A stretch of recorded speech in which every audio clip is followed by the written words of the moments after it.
할렐루야. 오늘도 말씀과 함께 하루를 살아가시는 성도님들을 주님의 이름으로 축복합니다. 하나님의 은혜와 평강이 우리 모든 성도님들과 함께 하시기를 간절히 바랍니다. 먼저 오늘 말씀 읽겠습니다.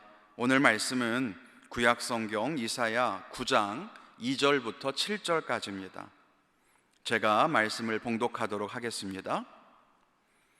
흑암에 행하던 백성이 큰 빛을 보고 사망의 그늘진 땅에 거주하던 자에게 빛이 비치도다. 주께서 이 나라를 창성하게 하시며 그 즐거움을 더하게 하셨으므로 추수하는 즐거움과 탈취물을 나눌 때의 즐거움 같이 그들이 주 앞에서 즐거워하오니, 이는 그들이 무겁게 맨 멍에와 그들의 어깨의 채찍과 그 압제자의 막대기를 주께서 꺾으시되 미디안의 날과 같이 하셨음이니이다. 어지러이 싸우는 군인들의 신과 피 묻은 겉옷이 불의 섭같이 살라지리니, 이는 한 아기가 우리에게 낳고 한 아들을 우리에게 주신 바 되었는데 그의 어깨에는 정사를 메었고 그의 이름은 기묘자라, 모사라, 전능하신 하나님이라, 영존하시는 아버지라, 평강의 왕이라 할 것임이라. 그 정사와 평강의 더함이 무궁하며 또 다윗의 왕자와 그의 나라에 군림하여 그 나라를 굳게 세우고 지금 이후로 영원히 정의와 공의로 그것을 보존하실 것이라. 만군의 여호와의 열심히 이를 이루시리라. 아멘. 오늘 말씀은 이사야서에 기록된 메시아에 대한 약속의 말씀이죠. 6절 말씀은 잘 아실 겁니다. 이는 한 아기가 우리에게 낳고 한 아들을 우리에게 주신 바 되었는데 그의 어깨에는 정사를 메었고 그의 이름은 기묘자라, 모사라, 전능하신 하나님이라, 영존하시는 아버지라, 평강의 왕이라 할 것임이라. 이 성탄절기가 되면 자주 묵상하고 듣게 되는 말씀입니다. 맞습니다. 우리에게 오시는 예수님은 이런 분이십니다. 우리가 성탄절에 기다리는 예수님은 평강의 왕이시고 전능하신 하나님이세요. 그런데 우리가 성탄절에 기억해야 하는 것은 물론 이 땅에 구세주로 오신 예수님이기도 하지만 또 중요한 것은 그 아들을 이 땅에 보내신 아버지 하나님의 마음일 것입니다. 하나뿐인 아들을 세상에 보내어 죽게 하셔야 했던 하나님의 마음, 영광의 옷을 벗고 천하고 죄악된 피조물의 모습으로 아들을 보내셔야 했던 아버지 하나님의 마음을 우리가 꼭 기억해야 할 것입니다. 하나님은 왜 하나뿐인 그 아들을 보내셨을까요? 우리를 구원하시기 위해서입니다. 그래서 이 구원을 빛으로 표현하기도 합니다. 2절에도 보면 흑암에 행하던 백성이 큰 빛을 보고 사망의 그늘진 땅에 거주하던 자에게 빛이 비치도다, 이렇게 말합니다. 우리는 어둠 속에서 살 수밖에 없었습니다. 스스로는 어둠을 이길 수 없었고 어둠을 사라지게 할 수도 없어요. 그런 우리에게 한 가지 소망이 있다면 빛이 비춰지는 것입니다. 그래서 하나님은 우리에게 구원이라고 하는 빛을 선물로 주셨습니다. 이 빛으로 말미암아 어둠은 사라지고 우리는 구원을 받아 생명을 얻게 된 거죠. 그래서 우리가 이 땅에 빛으로 오신 이 구원을 기뻐하며 이 대강절기에 초를 밝히는 거 아니겠습니까? 우리가 이 빛으로 인해서 기뻐해야 한다는 것입니다. 그런데요, 이 빛이 그냥 온 것이 아닙니다. 하나님께서 우리에게 주신 선물이고 하나님이 우리에게 행하신 역사라고 하는 것이죠. 그래서 오늘 말씀의 제목이 하나님의 열심입니다. 함께 몇 가지 생각해 보며 은혜를 나누기를 원합니다. 그 첫째는 하나님께서 우리를 위해 일하신다라고 하는 것입니다. 구원은 어느 날 갑자기 툭 떨어진 어떤 갑작스럽고 우연히 일어난 사건이 아닙니다.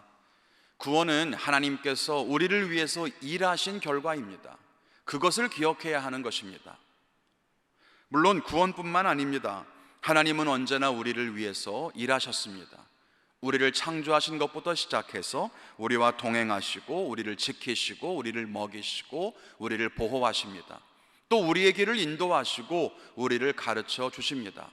우리에게 말씀하시고 우리를 고치십니다. 우리를 위해 대적을 막으시고 우리를 대신하여 싸우시기도 합니다. 우리를 업어서 고난의 바다를 건너시기도 하고 우리를 품에 안아주시기도 합니다. 제가 드린 이 모든 말씀은 성경에 기록되어 있는 하나님의 모습입니다. 부모가 그 자녀를 돌보는 것처럼, 왕이 그 백성을 돌보는 것처럼 하나님은 쉬지 않고 우리를 위해서 일하신다는 것입니다.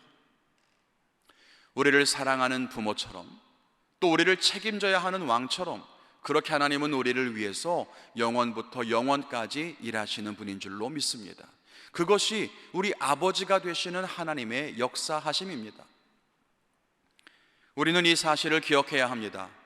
종종 고난 속에 있는 사람들이 하나님이 나를 위해 해준 것이 뭐가 있느냐고 원망하는 그런 말을 들을 때가 있습니다. 그런데 여러분, 그렇지 않습니다. 하나님은 우리를 위해서 쉬지 않고 일하신다는 거예요. 나는 나 자신을 포기하더라도 하나님은 나를 포기하지 않으시고 일하십니다.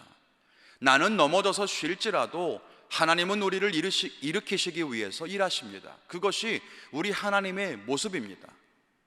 게다가 오늘 말씀처럼 하나님은 우리의 구원을 위해서 일하십니다.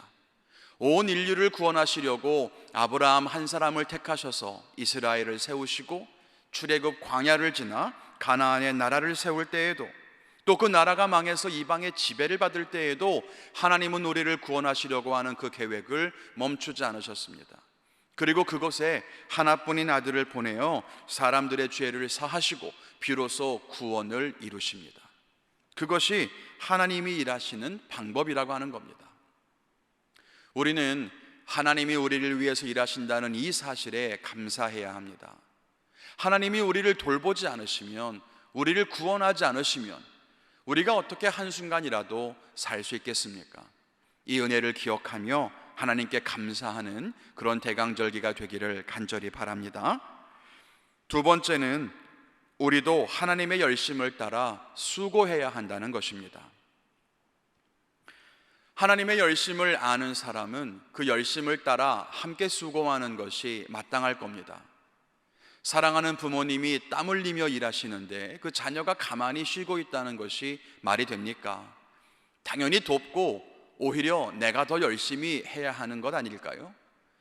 예수님도 그렇게 말씀하셨습니다. 요한복음 5장 17절에 보면 예수께서 그들에게 이르시되 내 아버지께서 이제까지 일하시니 나도 일한다 하시매.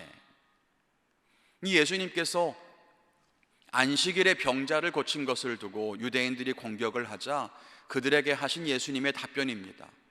아버지 하나님이 너희를 위해서 구원하시려고 일하시는데 내가 안식일 일하고 어찌 가만히 있을 수 있겠느냐? 이 예수님은요, 유대인들이 갖고 있는 율법의 규칙을 어기면서도 구원을 베풀어 주셨습니다. 하나님이 구원을 위해 일하시기 때문입니다. 우리도 마찬가지입니다. 하나님이 우리를 위해서 일하신다면 우리도 하나님을 위해서 일할 수 있어야 합니다. 하나님이 나아가시는 곳에 우리도 나아가야 합니다. 또 하나님이 머무시는 곳에 우리도 머물러야 합니다. 하나님이 병자를 고치기 원하시면 우리도 병자를 고쳐야 하고, 하나님이 가난한 자를 먹이기 원하시면 우리도 가난한 자를 찾아 먹여야 합니다. 하나님이 복음을 전하며 구원을 베풀기를 원하신다면 우리도 복음을 전하며 구원을 세상에 베풀어야 합니다. 그것이 참된 하나님의 자녀로 살아가는 바른 모습일 것입니다. 우리가 왜 신앙생활에 열심을 내어야 합니까? 우리가 왜 사명을 감당해야 합니까? 하나님께서 우리를 위해서 일하시고 우리는 그 은혜를 알기 때문입니다. 이 대강절기를 보내면서 우리가 다시 한번 우리를 구원하신 그 은혜에 감사하고 또 우리의 사명을 돌아보며 새롭게 결단할 수 있기를 바랍니다. 오늘 하루도 하나님과 함께 승리하는 삶을 살아가시기를 주님의 이름으로 간절히 축원을 드립니다. 함께 기도하겠습니다. 사랑과 은혜가 충만하신 하나님 감사합니다. 예수님의 오심을 기다리는 대강절기에 하나님이 우리를 얼마나 사랑하시는지, 그래서 우리를 위해서 얼마나 열심히 역사하시는가를 돌아보게 하시니 감사합니다. 우리가 살아갈 수 있는 것은 모두 하나님의 역사와 돌보심 덕분인 것을 깨닫게 하시고 진정으로 그 은혜를 기억하며 감사하는 성도가 되게 하여 주시옵소서. 또한 하나님이 우리를 위해 일하시는 것처럼 우리도 하나님을 위해서 사명을 감당하며 살기를 원합니다. 하나님과 함께 세상의 구원을 위해 또 하나님 나라의 완성을 위해 땀 흘려 헌신하는 아름다운 성도로 살게 하여 주시옵소서. 우리를 기뻐하시고 우리로 인해서 영광 받으실 하나님을 찬양하오며 모든 말씀 예수 그리스도의 이름으로 기도하옵나이다. 아멘.